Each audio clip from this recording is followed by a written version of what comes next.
I'm Jeff Zumwalt from the University of Kentucky.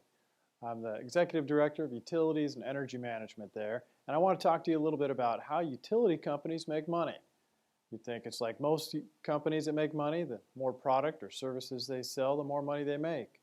Well, utility companies are different, and in particular, private investor-owned utility companies are special. Most of these companies, utility companies, are operated in a regulated monopoly environment. They've reached an agreement with a government entity that they're the sole supplier for electricity or other utilities in their area. As a result, they're heavily regulated. They're very limited on how much money they can make, and it is exactly an agreement between the government entity and the various customer classes on how much money the utility company can make. So I'm going to show a couple slides here of how utility companies make money and walk you through them from top to bottom. So in general, utility companies make money by investing in infrastructure. And the amount of money they invest in the infrastructure is called the rate base. As you can see in this slide, the utility company has invested $100 million to serve these two customers. And they had to build a power plant and the distribution systems to serve those customers. And you see on the top right, you can see that the utility company has negotiated through a rate case with the government entities, typically a regulatory utility commission, a rate of return of 10%. And so 10% of $100 million is $10 million. Now, of course, the utility company has to spend money on fuel and other variable expenses to make the utility and deliver it. So those variable expenses are also added to that total, $10 million, and you come up with $17 million that the utility company needs to recover through the customer bills. As you see on the right, it just so happens a nicely balanced system that the fixed components of the customer bills match up with what is essentially the fixed cost recovery requirement, and so too does the variable expenses and the variable cost recovery requirement.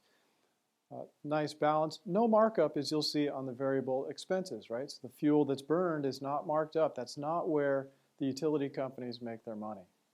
So you follow that through all the way down, and you can see the utility company ends up with a profit of $6 million because they have an interest expense. They've chosen to finance the investment in the infrastructure, and that's a $4 million interest expense. So they end up with about $6 million. Okay? Now let's see what happens in this next slide when they add a new customer. Is that a good thing for the utility company or a bad thing? Well, as you can see, the utility company had to invest in some more infrastructure, about $20 million worth. They didn't need a new power plant, but now to serve that third customer, they had to run a new power line over to the customer. And so, of course, you apply the same principles as before.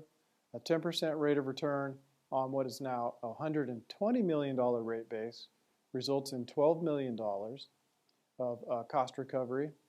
And then you have to add in a little bit higher now expenses. You got to burn a little bit more fuel to make that electricity. So you have a higher cost recovery requirement, and you flow through the bills again. The utility company sends out the bills. They collect the money from their customers. Things line up really nicely, and as it flows through on the statement, you can see down below that the net profit now to the utility company has gone up. It's now $7 million instead of $6 million.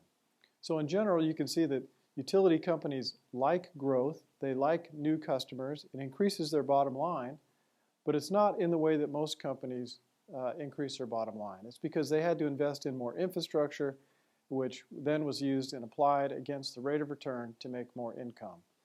So that's how utility companies make money.